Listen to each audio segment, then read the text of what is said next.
सो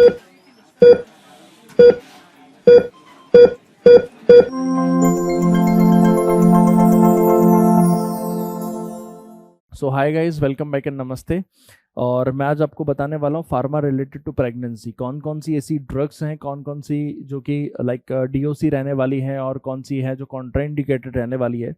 तो हम बात करते हैं एंटीकोएगुलेंट से। तो एंटीकोएगुलेंट जो कि प्रेगनेंसी के अंदर डीओसी रहने वाली है दैट इज हेपारिन। कौन सी वाली?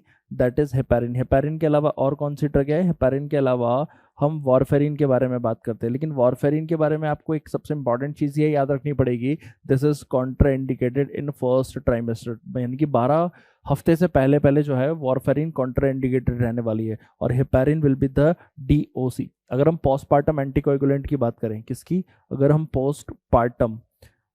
पोस्टपार्टम एंटीकोएगुलेंट की बात करें तो भी कौन सा रहने वाला है? तो भी हेपारिन रहने वाली है। अगर हाइपरथायरॉयडिज्म की बात करें तो हाइपरथायरॉयडिज्म के अंदर फर्स्ट ट्राइमेस्टर और सेकंड और थर्ड ट्राइमेस्टर की हम बात करते हैं। तो फर्स्ट ट्राइमेस्टर के अंदर हम बात करें तो कौन सा डीओसी रहने वाला है? तो फर्स्ट ट्राइमेस्टर के अंदर आप सब जानते हैं कि पीटीयू जो है डीओसी रहने वाला है। अगर हम सेकंड और थर्ड ट्राइमेस्टर की बात करें तो इसके अंदर कार्बिमाजोल या फिर मैथीमाजोल क्या रहता है? कार्बिमाजोल या मैथीमाजोल जो है वो डीओसी यहाँ पर रहने वाला है। अगर हम हाइपरटेंशन की बात करें, हाइपरटेंशन को आपको पता है प्रेगनेंसी इंड्यूस्ड हाइपरटेंशन कहते हैं। अगर हम यहाँ पर डीओसी की बात करें तो हमने पिछले मॉड्यूल में भी डिस्कस किया है इसको एक निमोनिक से। उस निमोनिक का नाम आप लोग मुझे बताएंगे क्या था? उस निमोनिक का नाम सर, उस निमोनिक का नाम था LHMC, लेडी हार्डिक मेडिकल कॉलेज। तो लेडी हार्डिक मेडिकल कॉलेज को हम जब निमोन करते हैं तो क्या क्या स्पेल करते हैं हम?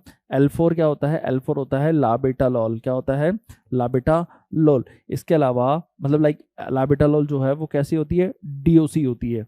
अगर H की बात करें तो हाइड्रलाजीन, और M से होता है मिथाइल डोपा, और C से कैल्शियम चैनल ब्लॉकर। और कैल्शियम चैनल ब्लॉकर के अंदर कोई एक नाम बता दो मुझे, दैट इज नेफिडीन। अगर इसके अलावा कॉन्ट्राइंडिकेशन की बात करें तो what will be the contraindication? कौन कौन सी ऐसी ड्रग्स है जो कॉन्ट्राइंडिकेटेड रहेगी? हम बात करते हैं ACE इनहिबिटर्स की, ARB की, है ना, ARB। तो ये हम कॉन्ट्राइंडिकेटेड रखते हैं just because of risk of renal agenesis के चक्कर में। ठीक है, चलिए एपिलेप्सी की बात करते हैं। तो एपिलेप्सी के अंदर हम दो ड्रग्स के बारे में बात करते हैं, दैट इज LL।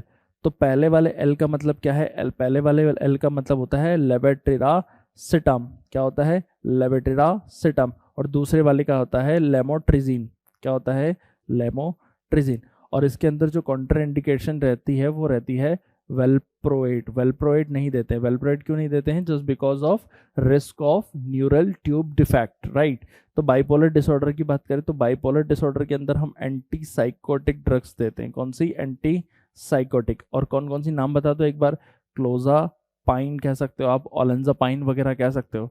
और इसके अंदर कौन सी ड्रग नहीं देनी है? इसके अंदर भी वेलप्रोएट नहीं देनी है ना, वेलप्रोएट नहीं देनी है। वेलप्रोएट नहीं देने का रीजन क्या है sir? Just because of risk of neural tube defect.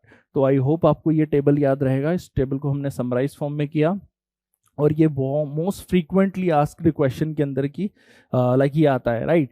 So I hope this will help you a lot. Thank you so much guys.